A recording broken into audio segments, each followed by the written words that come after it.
मृतात्मा द्वारा अपने भवन की रक्षा। इंग्लैंड के लीसेस्टरशायर नामक स्थान के बोसवर्थ नामक भवन में पिछले 300 वर्षों से उस घर की मालकिन की प्रेतात्मा भटक रही है। वैसे यह प्रेतात्मा अन्य भूत प्रेतों की भांति रात्रि में ही भवन में इधर से उधर मंडराया करती है। यह प्रेतात्मा बच्चों को हमेशा उपहार प्रदान किया करती है।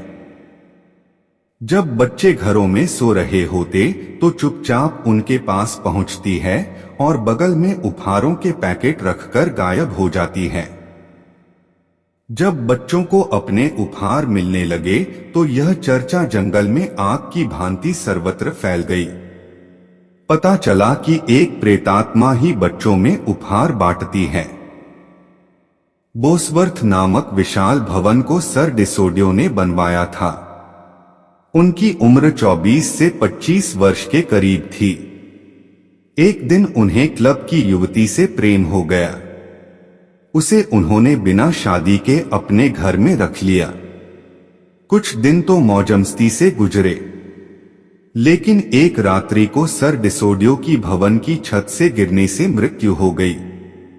अब डिसोडियो की कुनारी पत्नी को ही विशाल भवन की देखरेख करनी पड़ी। रात्रि में वह बिस्तर पर करवटें बदलती तो उसे डिसोडियो की याद सताया करती। उसकी आंखों में आंसू भर आते।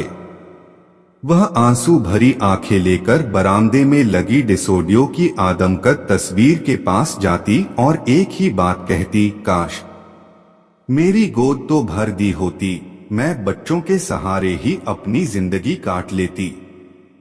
बच्चों को देखकर वह आपे से बाहर हो जाया करती। अब डिसोडियो ने कहा, यदि तुम्हें बच्चों से इतना ही प्यार है तो उन्हें उपहार देना शुरू कर दो। हाँ, यह उपहार मैं तुम्हें अपनी जादुई शक्ति से लकर दे दिया करूंगा। सुनकर वह प्रसन्न हुई। उसी दिन से बच्चों के बीच रात्रि में उपहार बांटने लगी। वैसे डिसोडियो की प्रेत बनी इस कुंवारी पत्नी का नाम मोरिया था। मोरिया इंग्लैंड क्लब की सुंदरी भी रह चुकी थी।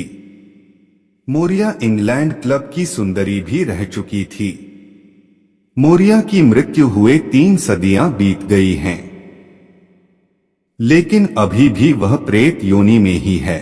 वह खंडहर अवस्था में खड़े अपने भवन की रक्षा किया करती है और रात्रि में बच्चों के बीच जाकर उपहार बांटा करती है।